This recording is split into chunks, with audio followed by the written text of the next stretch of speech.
नमस्ते, कैसे हैं?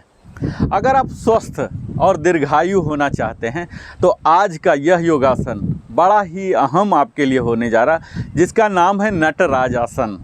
जैसा कि आप नाम समझ ही पा रहे होंगे, नटराज भगवान शिव का ही दूसरा नाम है। इसकी पूर्ण अवस्था में हम नटराज के रूप ही ले लेते हैं, इसीलिए इसका नाम नटराज आसन है। और एक बात और भी कहा जाता है नटराज आसन के लिए कि अगर आप इसका अभ्यास नियमित करते हैं तो किसी भी प्रकार की अन्य योगासन प्राणायाम करने की आवश्यकता आपको नहीं पड़ेगी। यहाँ तक कि जो अष्टकर्म होते हैं, त्राटक वगैरह, यह भी करने की ज़रूरत नहीं है। यह नटराज आसन आपको पूर्णतः सक्षम, स्वस्थ और दीर्घायु बनाने के लिए पर्याप्त माना जाता है। तो आइए इसके लिए हम प्रारंभ करते हैं। सम स्थिति से अपने दोनों पैर को ज़मीन में रखकर 1 से 2 इंच के गैप में खड़े हो जाएंगे। नॉर्मल सांस लेंगे। इसकी टोटल 5 स्थिति मैं बताने जा रहा हूँ, स्टेप वाइज। थोड़ा सा कठिन होगा, थोड़ा समय लगेगा, धैर्य लेके आप देखें। आप अपने दाहिने पैर को थोड़ा सा ऐसे उठाएं। अब इसके जांघ को ज़मीन के पैरेलल कर लें और अपने दूसरे हाथ को कमर पर और दाहिने को सर के ऊपर कुछ देर तक। यह हमारी पहली स्थिति है। यह नटराज आसन उनके लिए बड़ा ही प्रभावी है जो नृत्य में अभिरुचि रखते हैं, नृत्य से संबंध रखते हैं या नृत्य सीखना चाहते हैं। यह इसकी पहली स्थिति है।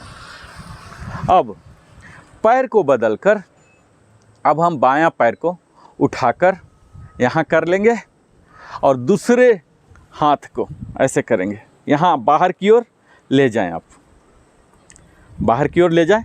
कुछ देर तक आप बने रहें बैलेंस बना के। यहाँ दूसरे हाथ को आप यहाँ पर ले आएं, क्रॉस। कुछ देर तक यहाँ बने रहें, आप सांस नॉर्मल लेते रहें। यह इसकी दूसरी स्थिति है। अब हम तीसरी स्थिति में ज़मीन पर आ जाते हैं। यहाँ हम अपने बाएं पैर को आगे करेंगे और दाहिने पैर को बिल्कुल ही ज़मीन में सटा देंगे। ये देखिए यहाँ, और इस पैर को ऐसे यहाँ इस तरह से मोड़ के और यहाँ नमस्कार मुद्रा में आके पीछे की ओर, ये देखिए, जितना पीछे बेंड हो सकते हैं यहाँ बने रहें। इसी को दूसरे पैर से स्विच करके कीजिए। ये बिल्कुल पीछे जाएंगे और ये आगे यहाँ मुड़ी रहेंगी। ये देखिए यहाँ, और ये नमस्कार मुद्रा में आप बर्निंग सेंसेशन देख पा रहे होंगे, झंझनाहट आपके शरीर में आएगा। यही आपके पूरे शरीर की मांसपेशियों को, नस नाड़ियों को सक्रिय बना रहा, सुषुम्ना नाड़ी को गतिमय बना रहा। तभी कहा जाता है कि संपूर्ण स्वास्थ्य देकर आपको यह दीर्घायु बनाने के लिए सक्षम है नटराज आसन। तो यह इसका हुआ तीसरी स्थिति। अब चौथी स्थिति के लिए हम फिर से खड़े हो जाएंगे। खड़े होकर बाएं पैर को उठा लेंगे जहाँ तक ऐसे जा रहा है, और यहाँ इस तरह से जैसे बांसुरी बजाते हैं। बांसुरी, श्री कृष्ण का बांसुरी आपको याद होगा। बांसुरी की स्थिति में आ जाएंगे, अपने आप को बैलेंस करते हुए। यहाँ दोनों हाथ रखिए। आपको आनंदित भी होना है, मस्ती में भी रहना है, क्योंकि यह नृत्य का पोस्चर है यहाँ। अब फिर अपने पैर को स्विच करके ये उठा लीजिए और यहाँ बांसुरी बजाइए। खुद धुन में रहिए, खो जाइए उस भगवान श्री कृष्ण को याद करके। ये चौथी स्थिति हो गई। अब पांचवी स्थिति, जो अंतिम स्थिति है, यहाँ जाने के लिए हम पूर्ण नृत्य के पोस्चर में आ जाएंगे।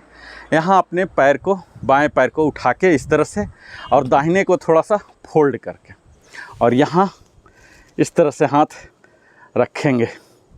यहाँ 5वीं स्थिति में कुछ समय तक इस प्रकार बने रहेंगे। आप चाहें तो मूवमेंट भी दे सकते हैं। कुछ देर तक दाहिने घुटने को मोड़ के अब बने रहें, जितना देर तक यथासामर्थ। अब लेग को स्विच कर यही यहाँ ये देखिए, यह नटराज आसन की अंतिम स्थिति, पूर्ण स्थिति है। यहाँ बने रहें। इसमें आपके शरीर के लगभग सभी मांसपेशियाँ, अंग प्रत्यंग शामिल हो रहे हैं। आपके जांघ को, टांग को, नितंब को सक्रिय कर रहे हैं, सुदृढ़ कर रहे हैं। इसके साथ ही हम अपने एब्डोमिनल मसल पर भी काम कर रहे हैं, जो कि कोर को और ज़्यादा स्ट्रॉन्ग कर रहा है। यहाँ कुछ सावधानियाँ भी हैं। जिन्हें चक्कर आता है या हाई बीपी से ग्रसित हैं या फिर हृदय की किसी भी विकार से ग्रसित हैं, तो इसका अभ्यास ना करें। बहुत बहुत धन्यवाद। अगर मेरे चैनल को आपने अभी तक सब्सक्राइब नहीं किया, सब्सक्राइब कीजिए, लाइक कीजिए, हमारे साथ बने रहते हैं। बहुत बहुत धन्यवाद।